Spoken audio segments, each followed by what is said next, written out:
नमस्कार, मैं हूं प्रभु चावला और सीधी बात में आज बारी है आरएसएस के सरसंघचालक मोहन भागवत जी की। आपका स्वागत है। नमस्कार। एक बात बताइए, आप छठे सरसंघचालक हैं शायद और 84 साल आरएसएस के हो गए। आपको लगता है कि नाव वहीं की वहीं मैदान में खड़ी है या आगे बढ़ रही है? नहीं, नाव तो आगे ही बढ़ रही है।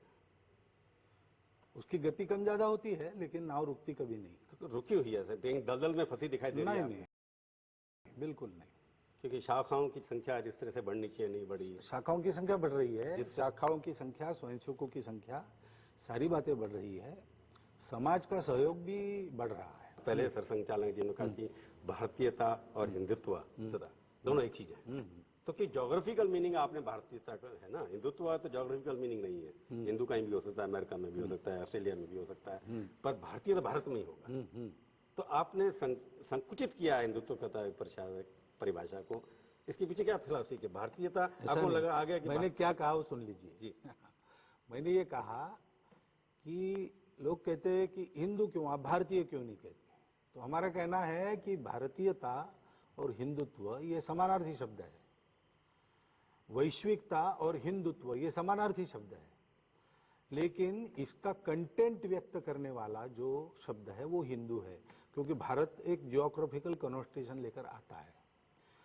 क्योंकि भारत नाम की जियोग्राफी में इसका विकास हुआ, तो वो भारत माता, अखंड भारत माता हमको पूजनीय, वंदनीय, श्रद्धेय, ये सारी बात ठीक है, लेकिन हिंदुत्व तो उसका एक फीचर है, उसका इमोशनल कंटेंट है।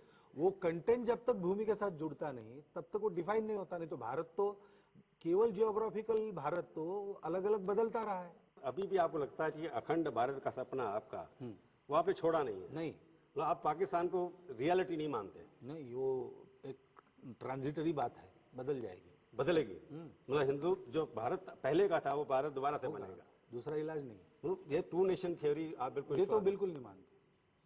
तो आप कहते हैं 10 साल में बदल जाएगा, तो ऐसे कौन बदलेगा? नहीं, मैंने कहा था अगर अपने बाजू में पुरुषार्थ होगा तो 10 साल में दूसरा कुछ नक्शा। बाजू में पुरुषार्थ कौन? मोहन जी, आपकी तो सरकार निर्माण करना पड़ेगा। आपके स्वयंसेवकों की सरकार रही 6 साल। तो नहीं, सरकार नहीं निर्माण करती है, उसको समाज में निर्माण करना पड़ता है। और केवल एक संगठन के पुरुषार्थ से काम नहीं होता, पूरे समाज को ऐसा बनाना पड़ता है। वो काम हम कर रहे हैं। सरकार वो काम हम कर रहे हैं, इसलिए मैं कह रहा हूँ कि ये ट्रांजिटरी बात है, ये रहेगी नहीं। तो आपकी जो स्वयंसेवकों की सरकार रही उसमें वो पुरुषार्थ नहीं था ना? ऐसा नहीं कह सकते आप। भारत की किसी सरकार के बारे में आप पुरुषार्थ नहीं था या पुरुषार्थ 100% था ऐसा नहीं कह सकते। वो तो पाकिस्तान को रिकॉग्नाइज क्योंकि ये केवल सरकार के पुरुषार्थ की बात नहीं रही थी, एक चौखट भी बनी है। उस चौखट के अंदर काम भी करना पड़ता है और हर काम करने के समय अलग अलग परिस्थिति रहती है। बांग्लादेश और पाकिस्तान को मानते नहीं, इसका अफगानिस्तान भी नहीं मानते होंगे फिर तो आप, अखंड भारत की बात करें। ये सारे अपने भारत की विरासत को लेकर आज भी चल रहे हैं। तो पाकिस्तान को भारत में दोबारा से मिलना होगा, आज नहीं तो कल। ये सब लोग हमारे हैं, वापस आएंगे। हाँ, आएंगे, आना ही पड़ेगा। उसके लिए आप समाज को तैयार करना आना ही पड़ेगा। पर अब एक जगह पता किसी गुरु जी ने कहा था, किसी ने कहा कि 3% भारत की जनसंख्या जब संघ की शाखा में जाना शुरू कर देगी तो भारत बदल जाएगा। ऐसा नहीं कहा। 3% और 1% की बात हुई थी, केवल शाखा में जाने की बात नहीं थी। उसमें ये कहा था तृतीय वर्ष शिक्षित प्रतिनिधित पूर्ण गणवेशधारी। इसका मतलब वो हाफ पैंट लेकर चढ़ाने से, जूता पहनने से नहीं है।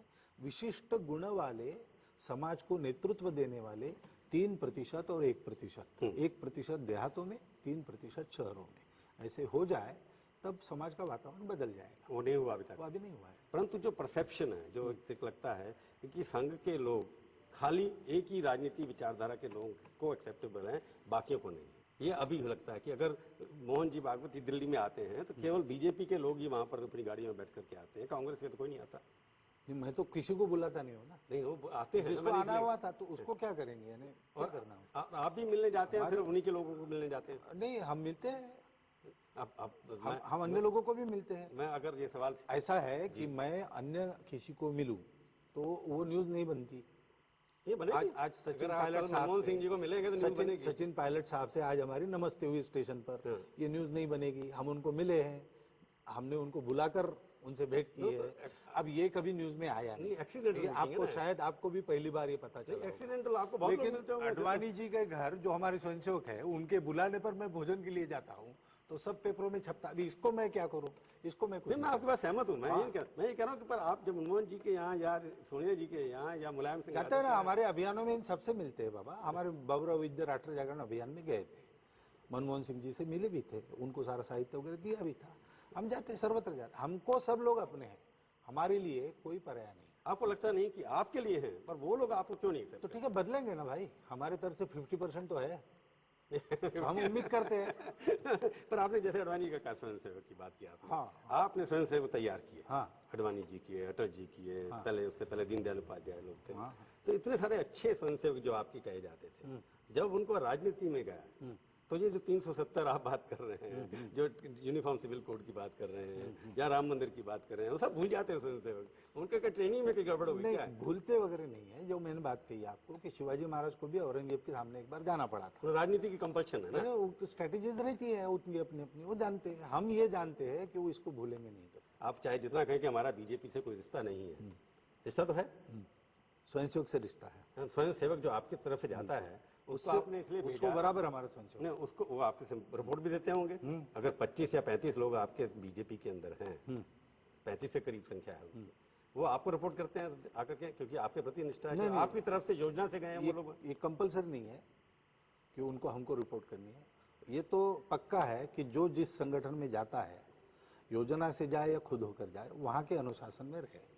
प्रचारक तो आपकी अपना योजना से जाता है अपना ना। संस्कार संभाल के रहे, तो हम केवल उनके संस्कार की पूछताछ करते हैं। नहीं, संघ के योजना से आप ही भेजते हैं ना, बीजेपी में कौन जाएगा, बीएचजी में कौन जाएगा। मांगने पर भेजते हैं, मांगने हम ही भेजते हैं, लेकिन वहां जाने के बाद वहां के अनुशासन में ही रहे, वहां के नियम में रहे। उसी तरह का हो जाएगा। हम केवल उनकी चिंता करते हैं कि वो अपने संस्कार पर कायम रहे, विचार पर कायम रहे। इसको हम पूछते हैं उसको, लेकिन उस संगठन में वो क्या कर रहा है, किसको ले रहा है, किसको नहीं ले, ये सब नहीं पूछते हैं। पर सवाल है कि अगर आपके संसद वहां जाकर के जिस काम के लिए गए, चरित्र निर्माण करने के लिए, अगर उसमें वो फेल हो गए तो हम कान उनको पकड़े वापस क्यों नहीं बुलाते आप? बुलाते हैं ना। कि 35 के 35 लोग आप बीजेपी से, आज जो बीजेपी की स्थिति है, हाँ, जो लोग कहते हैं, आपने भी कहा कि ठीक नहीं है। देखिए जी, उनको कब बुलाना, सबको निकालना कि कुछ को निकालना कि अभी नहीं निकालना, अभी और लॉन्ग रोप देना, ये तो जजमेंट की बात है। क्यों? उससे नुकसान तो आरएसएस को हो रहा है ना, कि आरएसएस के लोग भाई होता है ना, लेकिन फिर भी रुकना पड़ता है ना, ये तो चलते रहता है, फायदा नुकसान। आपके लोग वहां हैं बीजेपी के अंदर, बीजेपी का बार बार, क्योंकि बीजेपी एक विजिबल फेस है आपके संघ परिवार का, उसके अंदर जो कुछ होता है उसका असर आपके ऊपर भी होता है। आरएसएस के ऊपर अटैक कम होता अगर संघ के लोगों का उनके साथ आना जाना मिलजुल नहीं होता, ये भी आप बात मानेंगे। तो अगर उनकी वजह से वहां पर कोई बीमारियां आ गई, व्यक्ति ज्यादा इंपॉर्टेंट हो गया और संगठन कम हो गया, जो आपने बात कही है, तो उसके लिए संघ की जिम्मेवारी तो उतनी है जितनी बीजेपी के नेताओं की है। बिल्कुल उतनी नहीं है, हम उनको ध्यान में ला देते, ऐसा हो रहा है, इसको आपको ठीक करना चाहिए। करने के बाद उनके जिम्मे रहे। आप सिर्फ कहने के लिए उनको कहते हैं, बाकी उसके बाद कहने के लिए कहते हैं ना, वो करो। वो नहीं करते तो फिर क्या होगा? करते हो। मैं पूछूंगा आपसे इस छोटे ब्रेक के बाद, करते हैं कि नहीं करते? सीधी बात में आपका एक बार फिर से स्वागत है। आज हम बातचीत कर रहे हैं मोहन भागवत जी से। तो आपको लगता है भविष्य क्या है संघ परिवार का? मैं आप बीजेपी की बात नहीं कर रहा, संघ परिवार में जब तक यूनिटी नहीं होगी, जब जो आप बात कर रहे हैं संघ परिवार में कार्यकर्ता निर्माण की संघ बात, परिवार एक शब्द ये मिसनॉमर है, वो थोड़ा छोड़ दीजिए। अलग अलग संगठन सब है, अब इसको दूसरा शब्द मिलता नहीं, इसलिए चलता है, बात ठीक है। लेकिन आप जिस यूनिटी की बात कर रहे हैं वो यूनिटी है। पर एक बात मोहन जी, जैसे कई लोग हैं जो संघ के लोग हैं नहीं, और पब्लिक परसेप्शन ये कि संघ के हैं, जैसे श्री राम सेना है कर्नाटका के अंदर है, या बजरंग दल के कुछ आउटफिट आ जाते हैं, जैसे प्रज्ञा ठाकुर है, तो इनके ऊपर आप लोग रिएक्ट क्यों नहीं करते? लोगों को लगता है कि ये आरएसएस के जो मिसफिट लोग हैं, पर आरएसएस ने इनको जानबूझकर स्ट्रेटेजिकली बाहर ये अटैक करने के लिए रखा हुआ है। नहीं, ये स्ट्रेटेजी वगैरह आरएसएस करता नहीं, आरएसएस का बहुत प्लेन काम है, यहाँ कोई हिडन बात नहीं रहती है, और जो है हम बताते हैं। अब राम सेना के बारे में मुझे पूछा था, मैं दिल्ली एयरपोर्ट पर उतरा, उस समय वो चल रहा था मामला, तो मैंने कहा हमारा कोई संबंध नहीं उससे, अब इतना कहना काफी है। अब संबंध नहीं तो उस पर कमेंट क्या करना है, और ज्यादा हमारा संबंध नहीं है, हो गया। आपको लगता नहीं ये जो हिंदू कहते हैं आतंकवाद शुरू हुआ है, आतंकवाद, हिंदू आतंकवाद नाम की चीज नहीं होती, क्योंकि प्रज्ञा ठाकुर गोवा में किसी भी आतंकवाद को हिंदू समाज का समर्थन नहीं रहता है। मेरा आतंकवाद हो सकता है, आपका आतंकवाद हिंदू का नहीं हो सकता है। हिंदू आतंकवाद ये वदतो व्याघात है। तो मुस्लिम आतंकवाद भी नहीं हो सकता ना? कौन सा? मुस्लिम आतंकवाद भी नहीं हो सकता है। तो मुस्लिम लोग इस्लाम के आधार पर उसका समर्थन करना बंद करें। हम तो नहीं मानते आतंकवाद को मजहब के साथ जोड़ना चाहिए, हम भी नहीं मानते। अथवा हिंदू भी उतना ही, मुस्लिम भी उतना ही हिंदुस्तानी है जितने हिंदू हिंदुस्तानी। कोई अपने आप को हिंदू कहने वाला हिंदू आतंकवाद का समर्थन नहीं करता कभी, वो दुहाई नहीं देता इस बात की। करने वाला करता है लेकिन उसको समाज से समर्थन नहीं मिलता। प्रज्ञा ठाकुर को समर्थन दिया ना आपने? नहीं, हमने ये नहीं कहा कि हिंसा को हमारा समर्थन है, हमने कहा कि वो न्यायालय के अधीन है मामला। उसके पहले उसको दोषी क्यों कर रहे हैं आप, मीडिया ट्रायल क्यों कर रहे हैं? उसको आप तहकीकात के बाद अगर दोषी है तो सजा दो, लेकिन वो साध्वी है, हमको लगता नहीं उसने किया होगा, करो कोर्ट में जाओ, चलाओ अभियोग, दोषी मिले तो ये करो। लेकिन उसके पहले ही आप वो दोषी है मानकर एक एक खबर ऐसी लीक कर रहे हैं कि सर्वदूर इंप्रेशन ये हो गया है कि कितना महाभयंकर है, कैसा है। अब वो मको का भी खारिज कर दिया कोर्ट ने। तो ये सारी प्रोसेस चले ना, प्रोसेस चलने के बाद अगर गुनाह साबित हो जाए तो बिल्कुल सजा हो। हमने ना उस प्रोसेस के बीच में कुछ अड़ंगा डाला है, हमने और कुछ नहीं किया है। हमने केवल इतना कहा है कि भाई जो नहीं है वो आप क्यों बोल रहे हो। संघ के लोगों के दबाव में आकर के जो परिवर्तन, जैसे मैं कहता हूँ वसुंधरा राजे सिंधिया अखबारों में छपा, सच है गलत है, आरएसएस ने दबाव डाला, जब तक नहीं हटेगी। इन बातों से हमारा कोई संबंध नहीं। पार्टी की अंदरूनी मामले पार्टी अपने निर्णय करती है। हम इसको हटाओ उसको लो ये सब हम नहीं करते, हमको इसकी फुर्सत भी नहीं, हमको इसकी रुचि भी नहीं और उनको उसमें जाना भी नहीं। तो वसुंधरा राजे को हटाने की जिद आपके लोगों ने नहीं? बिल्कुल नहीं। आरएसएस से कुछ लेना देना नहीं? बिल्कुल लेना देना नहीं। तो आपका नाम क्यों होता है ये समझ? नाम क्यों होता है मैं क्यों बताऊं? कुछ ना कुछ जो मैं कैसे बताऊं? आपके मुझे पता नहीं। वहां पर संगठन मंत्री होंगे या कुछ और होंगे। अरे भाई वो पार्टी के अंग है, पार्टी की विचार प्रक्रिया में चलते, हम उनको यहाँ से हाँ लगो पीछे हटाओ ऐसा नहीं कहते। ये पार्टी का मामला है, पार्टी के जितने अंग है वो मिलकर जो तय करेंगे। ये जनता को समझने की बात है कि जो संघ से के स्वयंसेवक वहां पर हैं, संघ के स्वयंसेवक जब यहाँ झंडे वाला से बाहर गए, संघ के स्वयंसेवक अपना अपना घर चलाते हैं, घर गृहस्थी चलाते हैं, अपने लड़के का ब्याह फलाने की लड़की से तय करते हैं। क्या संघ के कहने पर करते हैं क्या? स्वयंसेवक है वो। वैसे ही पार्टी में उन लोगों ने मिलकर कुछ बात तय की, वो की नहीं की, देर से की पहले की, वो सब पार्टी का मामला है। हम यहाँ से उस पर कोई दबाव नहीं डालते। तो इसका मतलब संघ ने ये जो लाइन डाली आपने ड्रॉ की है, लक्ष्मण रेखा ड्रॉ की है कि जब संघ का कार्यकर्ता, संघ का प्रचारक किसी और क्षेत्र में चला गया, उसके बाद वो जो करता है उसकी जिम्मेवारी आपकी नहीं, ये मान के चलूं मैं क्या? उसके चाल चलन की जिम्मेवारी संघ पर आती ही है। वही उसको हम नहीं नकारते। मैं बार बार बता रहा हूँ, ये हम ओन करते हैं। अगर हमारा माल वहां कच्चा निकला तो इसका मतलब हमको और पक्का माल तैयार करना पड़ेगा, उसको वापस लेना पड़ेगा। उसको वापस लेंगे, नहीं लेंगे वो संगठन से बात करेंगे। वहां का अंग बन गया है ना, वो कहते कि भेज दो वापस, इसको वापस ले लो, तो हम ले भी लेंगे और लेते भी है।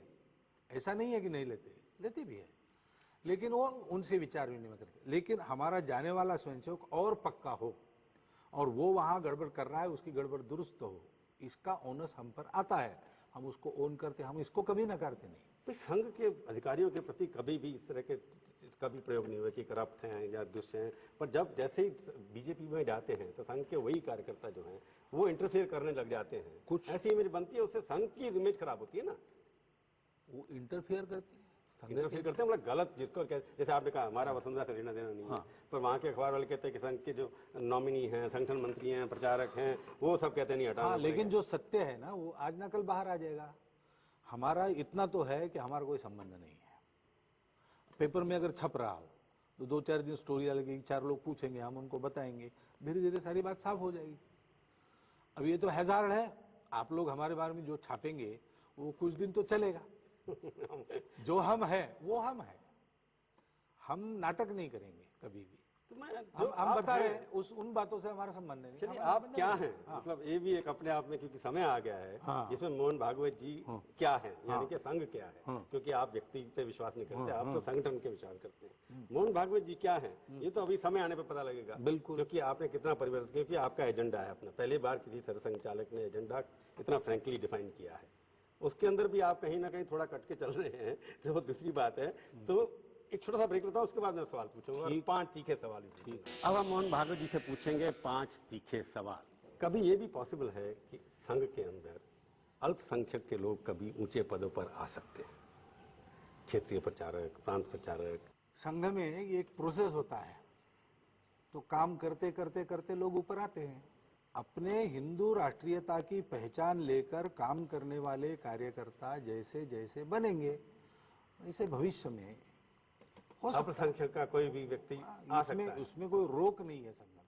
कहीं लगता है कि आपको कुछ समय आने वाला है जिसमें लगता है कि आप इतने फ्रस्ट्रेट हो जाएंगे पॉलिटिकल करप्शन से कि बीजेपी और आरएसएस में जो आइडियोलॉजिकल यूनिट बनी हुई है रिलेशनशिप वो खत्म होने की हो सकती है।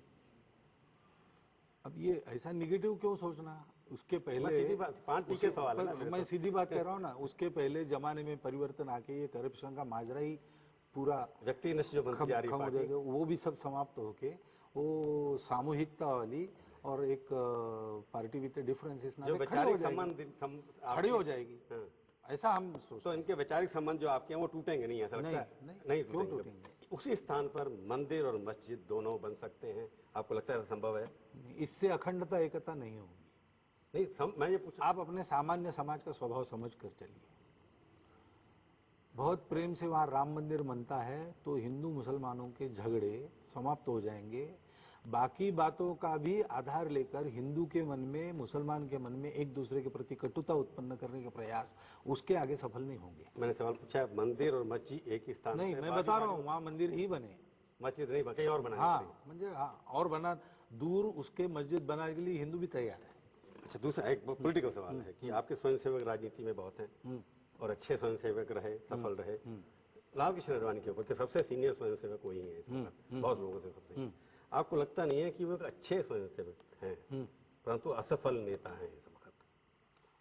सफलता असफलता इतने जल्दी मूल्यांकन करने की जरूरत तो नहीं। हमको तो लगता है कि एक पार्टी जो एक साइडलाइन पर की पार्टी थी, लिमिटेड पार्टी थी, उसको एक ऑल इंडिया अल्टरनेटिव के नाते सब लोगों ने मिलकर खड़ा किया। उसमें आडवाणी जी के योगदान को कोई नकार नहीं सकता। अब पिछले 2 चुनाव में आडवाणी जी के योगदान ये को चलता है। हार में भी नकार नहीं कुछ सकते। बातें ऐसी आपको कुल मिलाकर देखना था, सफलता असफलता देखनी है 2 तो आपको असफलताएं टोटल पिक्चर देखना पड़ेगा। उसमें हम आडवाणी जी को असफल नहीं कह सकते। नहीं कह सकते आपको। जैसे आपने कहा कि एक बार पहले कि 4 जो लोग हैं, जो भी व्यक्ति अध्यक्ष बनेगा पार्टी का, आपसे उन्होंने जो इन्फॉर्म किया है वो यही किया कि इन 4 व्यक्ति के अलावा ही कोई बनेगा। कोई बात है ना, ठीक है, कि 4 व्यक्तियों के अलावा ही कोई अलावा अध्यक्ष जो बनेगा। हाँ, वही नेतृत्व वही, बनेगा। हाँ। राजनाथ जी कंटिन्यू नहीं करेंगे इसका। नहीं ऐसा उन्होंने नहीं बताया। हाँ, चल, ये उनकी बात है, उसी पे अभी तक वही लगता है। हाँ, चल, वही आप है। हाँ। देखते हैं होता कि नहीं है, क्या होगा, वही होगा। वही होगा। चलो, आप हमारे स्टूडियो में आए, बहुत बहुत धन्यवाद। नमस्कार, नमस्कार। तो ये थी आज की मुलाकात। सीधी बात का ये कार्यक्रम आपको कैसा लगा? आप अपनी राय हमें ईमेल के जरिए भी भेज सकते हैं। हमारा ईमेल का पता है xb@aajtak.com। अगले हफ्ते आएगी बारी किसी और हस्ती की। इंतजार कीजिए तब तक और देखते रहिए आज तक।